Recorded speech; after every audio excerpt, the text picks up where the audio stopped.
Hello everyone, this is Priyanka. Welcome back to learning classes with Priyanka. कैसे हैं दोस्तों आप सब? आई होप फ्रेंड्स आप सभी अच्छे होंगे। फ्रेंड्स, आज की हम इस वीडियो में डिस्कस करेंगे गिफ्टेड चिल्ड्रन के बारे में, जिसे हिंदी में कहते हैं प्रतिभाशाली बच्चे। फ्रेंड्स, इससे पहले अगर आपने मेरे चैनल को सब्सक्राइब नहीं किया है तो आप चैनल को सब्सक्राइब कर लीजिएगा, बेल आइकन को भी प्रेस कर लीजिएगा, ताकि आपको जो है वीडियो की जो बीएड और एमएड की मैं टॉपिक्स शेयर करती हूँ आपके साथ, उनकी नोटिफिकेशंस आपको मिलती रहे। तो फ्रेंड्स, आज की हम इस वीडियो में क्या क्या डिस्कस करेंगे, पहले हम ये देख लेते हैं। आज की इस वीडियो में हम डिस्कस करेंगे इंट्रोडक्शन के बारे में कि गिफ्टेड चिल्ड्रन कौन होते हैं, उनकी डेफिनेशंस क्या है, कैरेक्टरिस्टिक्स मतलब विशेषताएं क्या होती हैं इनको किस किस चीज़ की प्रॉब्लम्स होती है, इनकी आइडेंटिफिकेशन, इनकी पहचान कैसे की जा सकती है और इन्हें एजुकेशन कैसे दी जा सकती है, इनकी शिक्षा प्रणाली। ठीक है, तो इस सब के पॉइंट्स के बारे में हम आज इस वीडियो में डिस्कस करेंगे। ठीक है फ्रेंड्स, ये जो गिफ्टेड चिल्ड्रन का क्वेश्चन है ये मोस्ट इम्पॉर्टेंट क्वेश्चन है, क्योंकि ये बीएड फर्स्ट ईयर और बीएड सेकेंड ईयर दोनों जगह पूछा जाता है। बीएड फर्स्ट ईयर में जो आपका सब्जेक्ट है growing up as a learner, उसमें भी गिफ्टेड चिल्ड्रन के बारे में क्वेश्चन पूछा जाता है। और जो मैं आपको सीरीज करा रही हूँ बीएड सेकेंड ईयर की, creative and inclusive school unit second में, ठीक है, उसमें भी ये क्वेश्चन आता है। तो चलिए स्टार्ट करते हैं वीडियो को। मोस्ट इम्पॉर्टेंट है, ध्यान से पढ़िएगा। ठीक है, कॉन्सेप्ट को क्लियर कीजिएगा, रटना नहीं है, समझना है। समझने पे फोकस करना है हमने, रटने पे फोकस नहीं करना। अगर रटोगे तो जल्दी भूल जाओगे, लेकिन अगर समझोगे, अच्छे से ध्यान से सुनोगे, तो शायद आपको दोबारा से क्वेश्चन को देखने की नीड नहीं पड़ेगी, आप एक ही बार में क्वेश्चन अच्छे से समझ जाएंगे। ठीक है, अब पहले शुरुआत करेंगे इसके इंट्रोडक्शन से, यानी कि हम बोल सकते हैं इसका मीनिंग। तो गिफ्टेड चिल्ड्रन कौन होते हैं? जो नॉर्मल बच्चों से बिल्कुल अलग दिखाई देते हैं, जिनकी मेंटल एबिलिटी जो है नॉर्मल बच्चों के कंपैरिजन में बहुत अच्छी होती है। ठीक है, तो देखते हैं लिखना कैसे है आपको एग्जाम में। A gifted child is someone who has a natural talent for thinking and learning, जिनको कह सकते हैं हम कि स्वाभाविक प्रतिभा जिनके पास होती है, सोचने की और सीखने की शक्ति जिनके पास होती है, नॉर्मल बच्चों के कंपैरिजन में, वही गिफ्टेड बच्चा कहलाता है, प्रतिभाशाली बच्चे कहलाते हैं। फ्रेंड्स, स्वाभाविक क्यों कह सकते हैं कि इन्हें ये गॉड गिफ्टेड होते हैं? क्योंकि ये जो है पढ़ाई के साथ साथ हर फील्ड में बहुत अच्छे होते हैं, हर लेवल पे ये अपना टैलेंट दिखाते हैं। ठीक है, कि they are offer much smarter than other kids their age, और वे अक्सर क्या होती है अपनी उम्र के अन्य बच्चों की तुलना में अधिक होशियार होते हैं। Some scholar considered with IQ above 120 as a gifted children. देखिए, कुछ स्कॉलर तो मानते हैं जो 120 से अधिक IQ वाले बच्चे होते हैं ना, वो प्रतिभाशाली बच्चे होते हैं। और कुछ स्कॉलर मानते हैं जो 150 से अधिक वाले बच्चे होते हैं, 150 जिनका IQ होता है उससे अधिक जो बच्चे होते हैं वो प्रतिभाशाली बच्चे होते हैं। मतलब आप कंसिडर कर सकते हैं कि जो 120 से अधिक हैं, कुछ स्कॉलर तो उन्हें बोल रहे हैं कि वो प्रतिभाशाली होते हैं, और जो कुछ स्कॉलर ऐसे हैं जिनका IQ 150 से अधिक होता है, कुछ स्कॉलर उन्हें कहते हैं कि वो प्रतिभाशाली बच्चे हैं। ठीक है,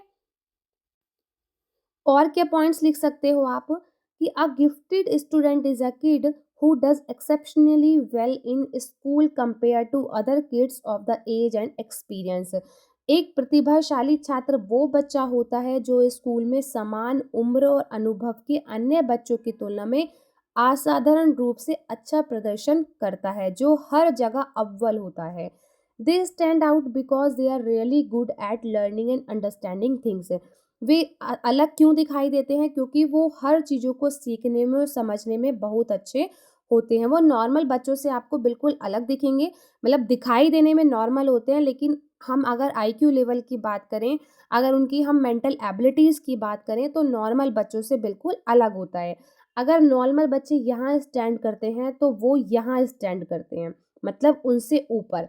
ठीक है, तो ये हमारे गिफ्टेड बच्चे कहलाते हैं। इन्हें हम गॉड गिफ्टेड बच्चे बोल सकते हैं, क्योंकि ये हर चीज़ में बहुत अच्छे होते हैं। अब इसकी डेफिनेशंस पढ़ लेते हैं। आपको एग्ज़ाम में डेफिनेशन ज़रूर लिखनी है। देखिए, जो मैं डेफिनेशन बताऊँगी आप वो भी लिख सकते हैं, और अगर आपको कोई अपनी डेफिनेशन याद हो, जो आपको लगे कि आप ईज़ी वे में अच्छे से लिख सकते हैं, ईज़िली लर्न कर सकते हैं, तो आप वो भी लिख के आ सकते हैं, ठीक है? तो अकॉर्डिंग टू विटी के अनुसार, द टर्म गिफ्टेड और talented stand for those whose performance is consistently remarkable in some potentiality valuable activity. कि प्रतिभाशाली शब्द उन लोगों के लिए यूज़ किया जाता है जिनका प्रदर्शन किसी संभावित मूल्यवान गतिविधि में लगातार उल्लेखनीय हो। मतलब जो हर जगह अपना रिमार्केबल प्रदर्शन करते हों, लगातार करते रहते हैं कंसिस्टेंटली, ठीक है? उनका प्रदर्शन ऐसा होता है कि वो हर जगह अव्वल दिखाई देते हैं, हर जगह हर नॉर्मल बच्चे से वो ऊपर होते हैं। ठीक है, तो ये है विटी के अनुसार डेफिनेशन। अब एक और डेफिनेशन पढ़ लेते हैं, जो है अकॉर्डिंग टू हैवीग्रस्ट के ठीक है।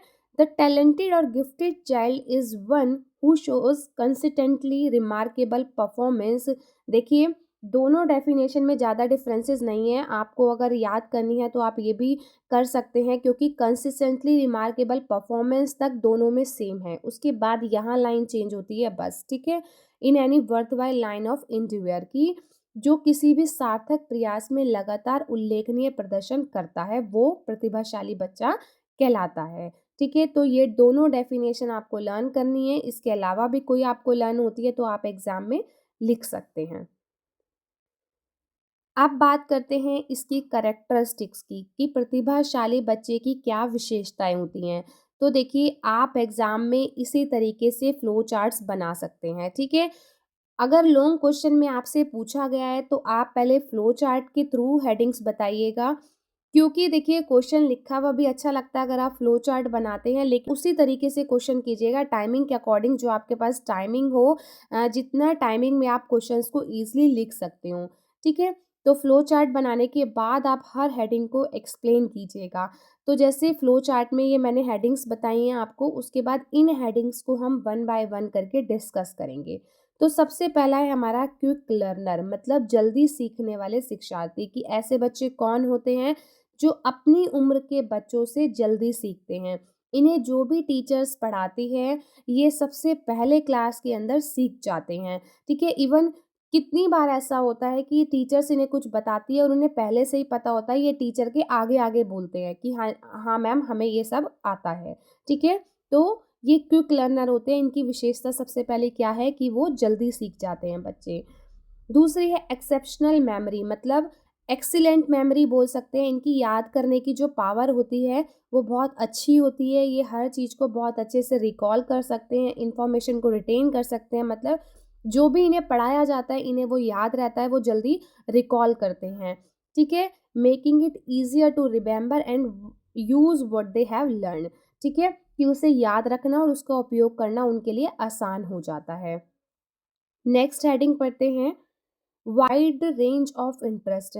इनका जो इंटरेस्ट होता है वो बहुत फील्ड्स में होता है, बहुत जगहों पर होता है। ये सब्जेक्ट्स को पढ़ने के साथ साथ हर एक्टिविटी में इंटरेस्ट दिखाते हैं। नेक्स्ट है abstract, complex and logical thinking, कि process information in a sophisticated and smart manner, often dealing with complex ideas and logical reasoning. की जानकारी को परिष्कृत और स्मार्ट तरीके से संशोधित करता है, इसलिए क्योंकि प्रतिभाशाली बच्चे की बात हो रही है। अक्सर जटिल विचारों और तार्किक तर्क से निपटता है। मीन्स कि इन्हें जो है, अगर कोई भी ऐसी चीज़ दी जाए जिन्हें इन्हें लॉजिकली जो है सॉल्व करना हो, तो ये बड़े स्मार्टली उन चीज़ों को सॉल्व करते हैं। लाइक अगर हम रीजनिंग की बात करें तो उसमें ना लॉजिकल थिंकिंग चाहिए होती है, तो ये हर चीज़ को अच्छे तरीके से सॉल्व कर सकते हैं। नेक्स्ट है स्ट्रॉन्ग इमेजिनेशन, कि जो इमेजिनेशन, जो कल्पना शक्ति होती है वह भी बहुत स्ट्रॉन्ग होती है। Can create wide and creative mental images, enhancing their ability to come up with unique ideas and solutions.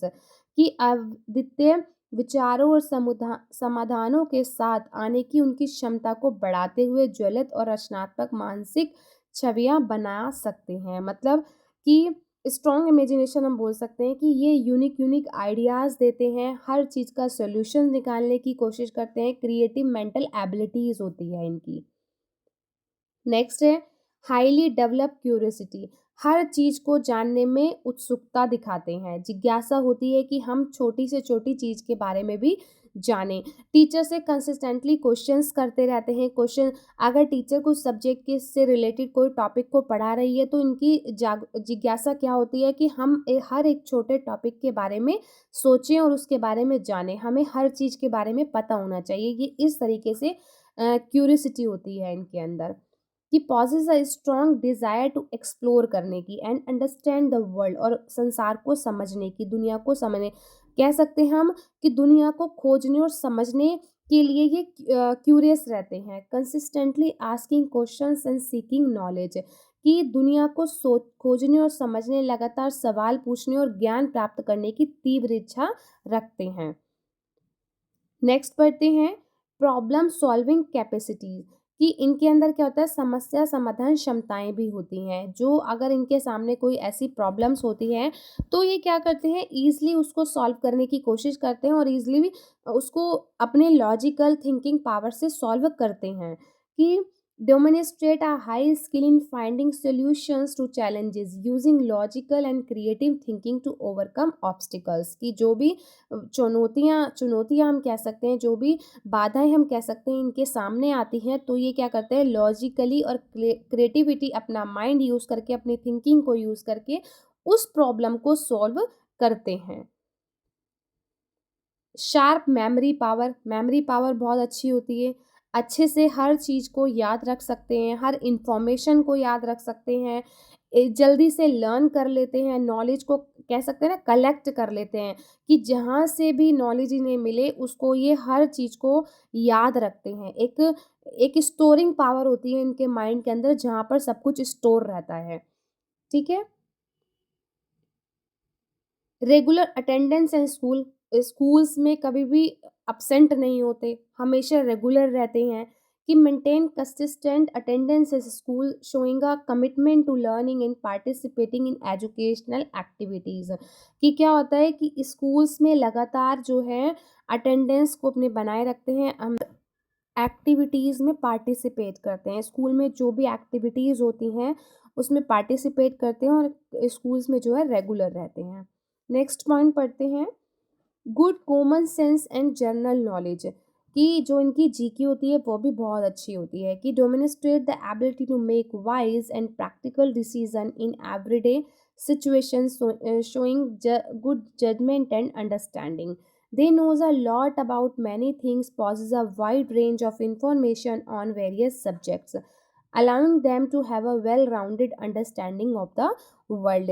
कि जो इनकी जीके को समझने की पावर होती है, एक अच्छा जजमेंट दिखाते हैं ये उसके अंदर। ठीक है, बहुत चीज़ों के बारे में जानते हैं, ऑल राउंडेड डेवलपमेंट होता है इनके अंदर, कि ये हर चीज़ में अव्वल होते हैं। ठीक है, कॉमन सेंस बहुत अच्छी होती है इनकी, मतलब सोचने समझने की शक्ति बहुत अच्छी होती है इनकी। ठीक है, तो ये तो थी कुछ इसकी कैरेक्टरिस्टिक्स। आप इसके आईक्यू लेवल के बारे में भी लिख सकते हैं कि इनका जो आईक्यू लेवल होता है वो 120 से ज़्यादा होता है। जैसे कि मैंने आपको बताया कि कुछ स्कॉलर्स जो हैं 120 से ज़्यादा बोलते हैं और कुछ स्कॉलर 150 से ज़्यादा बोलते हैं। तो आप इस आईक्यू के बारे में भी लिख सकते हैं। ठीक है, आई होप आपको अच्छे से समझ में आया हो। नेक्स्ट पढ़ते हैं इनके चैलेंजेस। देखिए, अगर इनमें जो है इनकी बहुत अच्छी विशेषताएं हैं तो इनमें ना चैलेंजेस भी बहुत होते हैं, क्योंकि ये नॉर्मल बच्चों के कंपैरिजन में जो है बहुत हाई एबिलिटीज़ वाले होते हैं, तो ये बहुत सारे चैलेंजेस को फेस करते हैं। जैसे सबसे पहला है struggling to adapt to new environment, कि जो न्यू एनवायरनमेंट होता है वहाँ पे इनको एडजस्ट करने में जो है स्ट्रगल करना पड़ता है। इनको एडजस्टमेंट में प्रॉब्लम होती है, क्योंकि नॉर्मल बच्चों की तुलना में क्या है, इनकी मेंटल एबिलिटी बहुत अधिक होती है, तो इनको एडजस्ट करने में नॉर्मल बच्चों के साथ प्रॉब्लम फेस करनी पड़ती है। सेल्फ एस्टीम इशू होता है इनको, आत्मसम्मान वाला इशू होता है, क्योंकि एडजस्टमेंट इशू होता है इनको, क्योंकि ये बच्चों के साथ एडजस्ट करने में प्रॉब्लम करते हैं, ठीक है, इनको प्रॉब्लम होती है नॉर्मल बच्चों के साथ एडजस्ट करने में। जैसे इनको स्कूल में एडजस्ट करने में, सोसाइटी में एडजस्ट करने में या इनकी फैमिली में एडजस्ट करने में इनको प्रॉब्लम फेस करनी पड़ती है। फिर है displaying indifference towards class work, कक्षा कार्य के प्रति उदासीनता प्रदर्शित करना। क्योंकि देखिए जो क्लास में टीचर्स पढ़ाती हैं वो नॉर्मल बच्चों के हिसाब से पढ़ाती है, उनके अकॉर्डिंग पढ़ाती है। जैसे मैंने आपको बताया कि क्लास में बच्चों का जो एवरेज होता है, जो एवरेज बच्चे होते हैं वो 60-70 के बीच का रेशो होता है, ठीक है। तो इन बच्चों के अकॉर्डिंगली ही क्लास में पढ़ाया जाता है। तो उससे क्या होता है, ये इनको इनडिफरेंसेस दिखाई देते हैं क्लास वर्क की लिए अपने, ठीक है। क्योंकि टीचर्स जो है नॉर्मल बच्चों के अकॉर्डिंगली क्लास में पढ़ाती हैं, उन्हीं के अकॉर्डिंगली ही क्लास वर्क कराती है, उन्हीं के अकॉर्डिंगली होमवर्क देती है।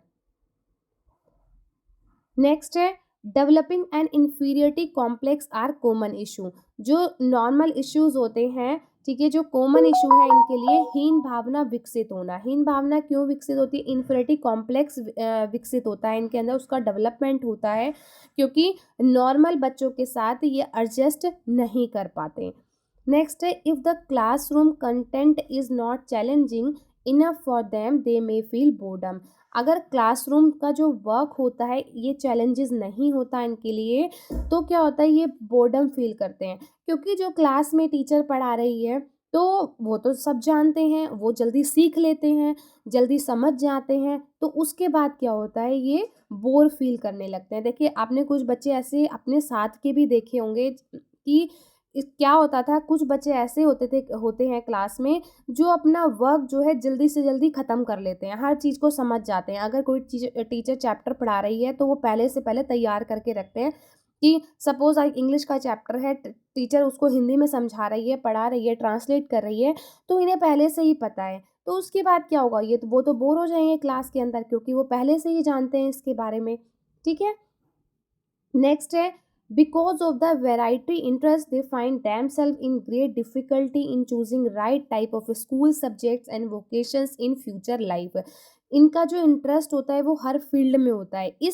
हर फील्ड के इंटरेस्ट की वजह से कि हर जगह पे इनका इंटरेस्ट है, हर फील्ड में इनका इंटरेस्ट है, तो इनको सब्जेक्ट को चूज़ करने में, इनको फ्यूचर्स के अपने जो भावी जीवन के जो व्यवसाय होते हैं उनको चूज़ करने में बड़ी प्रॉब्लम होती है, सब जानते हैं। पर उनको क्या होगा, उनको चूज़ करने में प्रॉब्लम होगी कि हमारा जो टैलेंट है वो हम किस मतलब कह सकते हैं पोटेंशियलिटीज़ जो हैं इनके अंदर वो किस फील्ड में ज़्यादा अच्छी हैं। नेक्स्ट है unsuitable curriculum and teaching method. क्योंकि जो टीचिंग मेथड होता है, जैसे कि मैंने आपसे बात करी कि टीचर्स जो है नॉर्मल बच्चों के अकॉर्डिंगली क्लास में पढ़ाती है, तो वो क्या होता है, उनको सूट नहीं करता, वो उनके लिए अनसूटेबल होता है टीचिंग मेथड भी और करिकुलम भी। ठीक है, आई होप समझ में आया। देखिए ये इसकी एक कैरेक्टरिस्टिक्स भी हो सकती है वैसे कि उनका इंटरेस्ट जो है बहुत टाइप की फील्ड में होता है क्योंकि वो हर चीज़ में अव्वल होते हैं, टैलेंटेड होते हैं, ठीक है। तो ये आप कैरेक्टरिस्टिक आपसे जब जैसे आप उसकी आइडेंटिफिकेशन लिखते हो तो आप उसको रिवर्स कर सकते हो अगर उससे की प्रॉब्लम्स पूछे जाते हैं, उसके चैलेंजेस पूछे जाते हैं आपसे, ठीक है। कि एग्रेसिव बहुत जल्दी हो जाते हैं, से जैसे मैं सेल्फ इस्टीम की आपसे बात कर रही थी कि सेल्फ इस्टीम का इशू होता है इनको। अब है next identification of gifted children, की प्रतिभाशाली बच्चों की कैसे पहचान की जाएगी। फर्स्ट है गुड इन लैंग्वेज, लैंग्वेज में बहुत अच्छे होते हैं। Interest in and liking for books, किताबों में ज़्यादा रुचि रखते हैं, अपनी हर चीज़ को पढ़ना पसंद करते हैं। Has better concentration and attention, कि हर चीज़ पे जो है ध्यान देते हैं, कॉन्संट्रेट करते हैं, ठीक है। क्योंकि क्लास के अंदर भी टीचर्स की हर बात को सुनते हैं, हर चीज़ का इनको पता होता है, तो हर चीज़ को ये ध्यान से सुनते हैं। नेक्स्ट है is keen observer at good vocabulary, इनकी वोकेबलरी बहुत अच्छी होती है। Thinks clearly and recognising complex relationship and comprehends meaning easily, ये मीनिंग ईजिली आपको यहीं लिखना है, ठीक है। कि आसानी से स्पष्ट रूप से सोचते हैं, जटिल रिश्तों को पहचानते हैं और समझते हैं। मतलब रिश्तों का मतलब हो गया कि जो पीयर्स के साथ इनकी रिलेशंस होती हैं उनको ये ईज़िली रिकॉग्नाइज़ करते हैं। इनकी कॉम्प्रीहेंड्स जो स्किल्स होती हैं वो भी बहुत अच्छी होती है, सोचने समझने की शक्ति बहुत अच्छी होती है, ठीक है। अब पढ़ेंगे इनकी एजुकेशन की, इसकी शिक्षा प्रणाली कैसी होनी चाहिए। तो सबसे पहला है special education should be provided, इनको विशेष शिक्षा प्रदान की जानी चाहिए, इनके लिए स्पेशल एजुकेशन होनी चाहिए। वैसे देखा जाए तो ये गलत भी है, इन लोगों को अगर स्पेशल एजुकेशन दी जाएगी तो इनके अंदर क्या होगा, एक एटीट्यूड डेवलप होगा, ठीक है, और कह सकते हैं कि दूसरे बच्चों में डिस्क्रिमिनेशन की भावना आएगी। Next, particular programme for gifted children, कि कुछ ऐसे प्रोग्राम्स इनके लिए होने चाहिए जहाँ पे ये अपनी पोटेंशियलिटीज़ को दिखा सकें, इनके लिए कुछ पर्टिकुलर प्रोग्राम्स होने चाहिए। थर्ड है इक्वलिटी ऑफ अपॉर्चुनिटीज़, अवसरों की समानता, इन्हें भी इक्वल अपॉर्चुनिटी दी जानी चाहिए।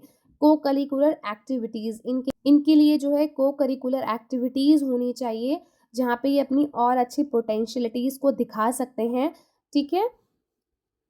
नेक्स्ट है frame special curriculum schools and classes, कि इनके लिए जो करिकुलम है, जो स्कूल है, क्लासेस है, वो इनके अकॉर्डिंगली तैयार किया जाना चाहिए। जैसे मैंने अभी आपसे बात की थी कि अगर हम देखें तो अगर इनके लिए अलग से करिकुलम स्कूल्स और क्लासेस को बनाएंगे, ठीक है, इनके लिए ऐसा करिकुलम स्पेशल होगा, तो क्या होगा, दूसरे बच्चों के अंदर डिस्क्रिमिनेशन की भावना डेवलप होगी और इनके अंदर जो है एक एटीट्यूड डेवलप होगा, एक नेगेटिव एटीट्यूड हम जिसे बोलेंगे कि हम गिफ्टेड बच्चे हैं, हमें सब पता है, तो हमारे लिए उसके अकॉर्डिंगली करिकुलम बनाया गया है, तो एक नेगेटिव एटीट्यूड इनके अंदर डेवलप होगा। Next, emphasise on all round development, इनके सर्वांगीण विकास पर जोर देना, कि ऐसा नहीं है सिर्फ इन्हें सब्जेक्ट रिलेटेड एक्टिविटीज़ कराई जाए, मतलब इन्हें सिर्फ बुकिश नॉलेज पर ध्यान दिया जाए कि आपको सिर्फ बुक्स को पढ़ना है, इनका जो है ऑल राउंड डेवलपमेंट किया जाना चाहिए, ठीक है। आई होप आपको समझ में आ गया हो। अगर वीडियो अच्छी लगी हो तो लाइक शेयर एंड कमेंट कर दीजिएगा। देखिए अपने फ्रेंड्स को भी शेयर कीजिए, लाइक कीजिए। चलिए मिलते हैं अपनी नेक्स्ट वीडियो में। Bye bye and take care.